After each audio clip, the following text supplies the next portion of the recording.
الله الذي خلق هذا الكون كله، لا تظن أنه عاجز أن يدبر حياتك، لا والله. خليل الله إبراهيم لما كان يلقى في النار وهو في طريقه إلى النار يأتي إليه جبريل فيقول ماذا تريد؟ جبريل أعظم الملائكة، فيقول أما منك فلا، ما أبغى منك شيء، أنا أريد من الله. فما خذله الله عز وجل وأصبحت النار بردا وسلاما على إبراهيم. هاجر لم تحفر زمزم، ما حفرتها لتنقذ ابنها، بل فجرها الله تحت قدمي ابنها بقدرته. وأم موسى تراها ما أنقذت رضيعها، الله الذي ألقى عليه محبة منه ليحميه. ويوسف ما نجا إلا لما أصابه الله برحمة منه. وأيوب ما شفته الأدوية، إنما ضربة برجله فتفجر الدواء بين قدميه. فيا من شككت بربك وبعدله ارتاح ارتاح، الله خلقك وسواك وعدلك في أي صورة ما شاء ركبك، وهو الذي ستعود إليه. لا يمكن أبدا أن يكون كل هذا الإبداع الذي تراه في الكون عبث، أبدا لا يمكن. لو كان عبث لما مات أحد، لكنها مرحلة ستمرها في رحلة روحك الخالدة، وهي مرحلة الدنيا، فأحسن العمل بها. لو أن الله يا أحبابي لا يريد لنا الخير لما رزقنا الأنبياء، ولما أنزل الكتب، ولما أعطانا الروح التي تخشع وتبكي وتفرح، بل أجمل لحظاتها يوم تبكي خاشعة بين يدي ربها. هذه لذة الروح التي أنت تشعر بها سواء كنت معاقا أو كنت أحسن إنسان على وجه الأرض.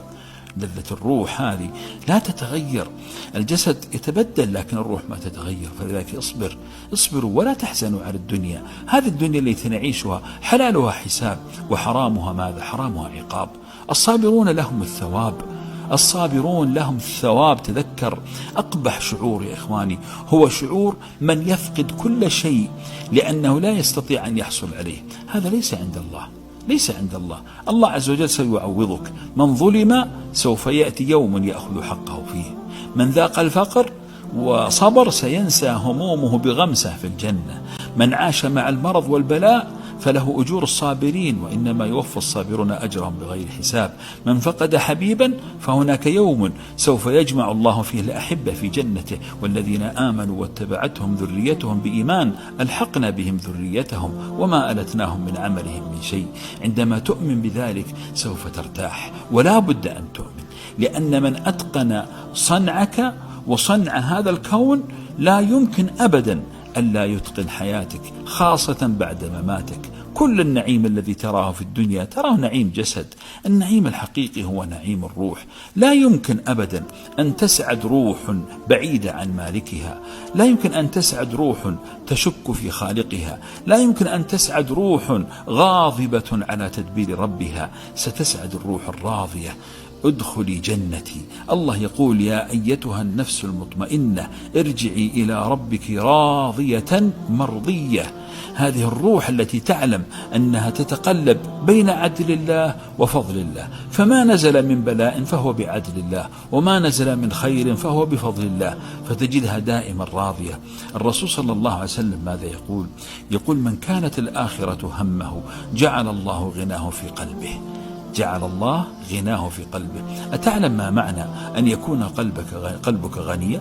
هذا الغنى من خزائن لا يملكها إلا الله. السعادة يا إخواني ليست بضاعة نشتريها، لا لا لا لا، السعادة نعمة لا يملكها إلا الله. ولذلك كم من محروم مما يملكه البشر يعيش قمة السعادة، وكم من إنسان يملك كل وأجمل ما يملكه البشر ويعيش الكآبة. السعادة من الله. ولذلك الله عز وجل ماذا يقول لك؟ اسمع كلام الله، وهو يجبر خاطري وخاطرك وخاطر كل إنسان مكلوم على وجه الأرض. يقول من كان يريد العاجلة، يعني اللي يبغى الدنيا، عجلنا له فيها ما نشاء لمن نريد. لاحظ قال لك لمن نريد، يعني ترى مو كل شيء إنسان يطلب الدنيا سنعطيه، لا لا لا، نعطيه إذا أردنا. لكن ماذا له؟ ماذا له هذا الذي لا همه إلا أن يعمر الدنيا ويهدم الآخرة؟ قال ثم جعلنا له جهنم يصلاها مذءوما مدحورا. طيب الشخص الآخر اللي لا راضي وصابر ومحتسب ومتقبل لأوامر الله وعنده ثقة بأن الله الذي خلق هذا الكون كله لا يمكن أبدا أن يكون غير قادر على إدارة حياته، الراضي بربه، يقول ومن أراد الآخرة وسعى لها سعيها وهو إيش؟ قال وهو مؤمن.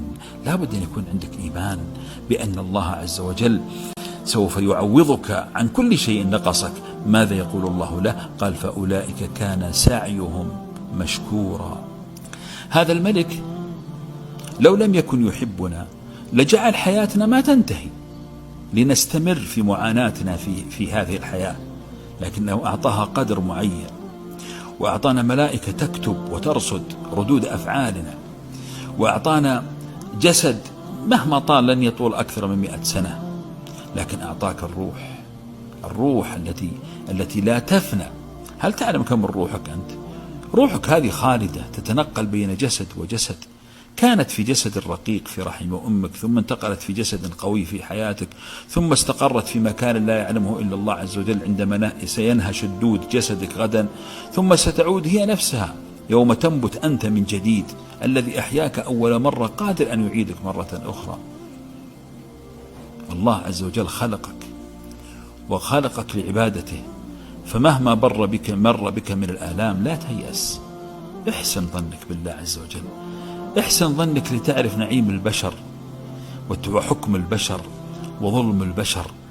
الله عز وجل خلقك لتعلم أنت أن الأمل الوحيد لك هو عند الله عز وجل، والله لن تخذل أبدا عند الله عز وجل.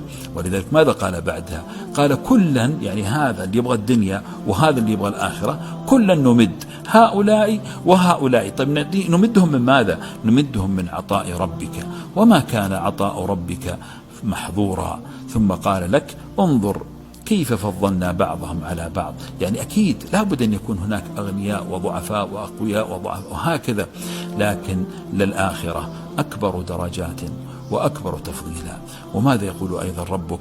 يقول ولو بسط الله الرزق لعباده لبغوا في الأرض ولكن ينزل بقدر ما يشاء إنه بعباده ماذا؟ خبير بصير. الله خبير بحالي وحالك، ولذلك لا تظن أن كل ما تقول له يا رب أعطني أنه من مصلحتك، لا، ربي يعطيك الذي يعرف أنه لمصلحتك.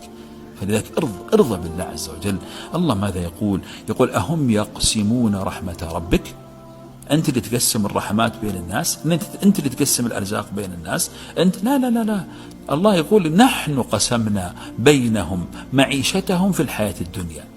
حنا اللي خلينا هذا غني وهذا فقير، وهذا قوي وهذا ضعيف، وهذا صحيح وهذا مريض، وهذا مسجون وهذا غير مسجون، الله قسم المعيشة بين العباد. لماذا؟ قال ورفعنا بعضهم فوق بعض درجات. طب ليش يا ربي؟ ليش خليت كذا وكذا؟ قال ليتخذ بعضهم بعضا سخريا. ثم ماذا قال في ختام الآية؟ قال ورحمة ربك خير مما يجمعون. لا بد إذن أن تؤمن